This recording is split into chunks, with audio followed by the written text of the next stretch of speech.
C'était le 28 novembre 2011, dans l'après-midi, alors qu'il revenait d'un reportage sur la conférence régionale qui a vu la participation des chefs d'État de la communauté est-africaine, le jour inoubliable à Hassan Rwakouki, qui n'est pas encore parvenu à la rédaction de la radio Bonesha. Précédents ont cru à un enlèvement puisque les policiers l'ont brutalement fait entrer dans leur camionnette sans mandat d'arrêt ni convocation, puis ils l'ont amené chez lui, menotté pour y opérer une fouille perquisition.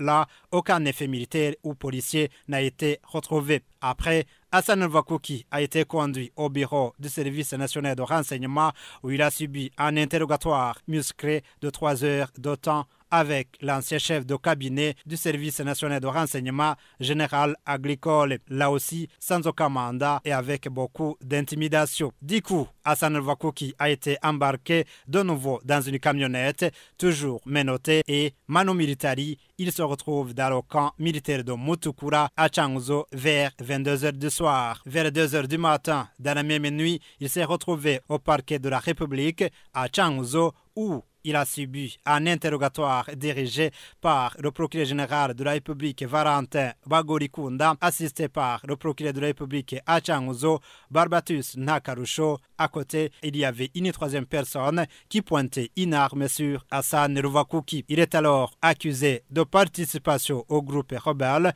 et après, le gouvernement de Bujumbura a indiqué qu'il n'y a pas de groupe rebelle et ensuite l'infraction a été vite transformée en collaboration au groupe terroriste. Mais là aussi, le ministre de la Sécurité publique, qui s'y connaît en la matière, a indiqué qu'il n'y a pas de groupe terroriste au Burundi. Quelques jours après, Hassan Rwakouki se retrouve dans les cachots du commissariat de police à Changuzo où il a passé 40 jours. Ensuite, il a été transféré à la prison de Ruyigi où il a passé 8 jours.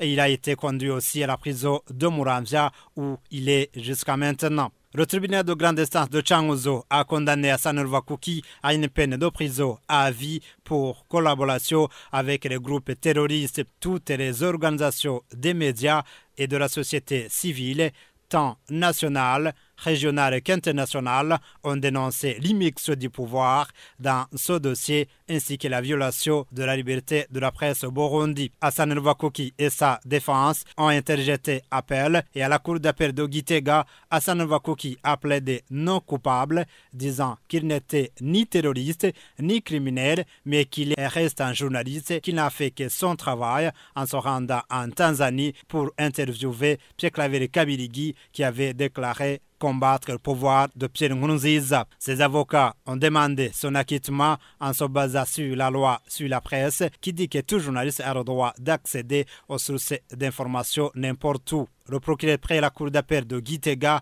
a maintenu comme réquisitoire la condamnation de la première instance, c'est-à-dire la peine à perpétuité, et l'affaire a été mise en délibéré. Le verdict est attendu le 8 janvier 2013. La famille des journalistes burundais et surtout de la radio Bonesha ainsi que sa femme et son enfant qui est né alors que Rwakouki était en prison, attendent impatiemment le verdict du 8 janvier et désirent qu'il soit en sa faveur pour qu'il retrouve sa liberté.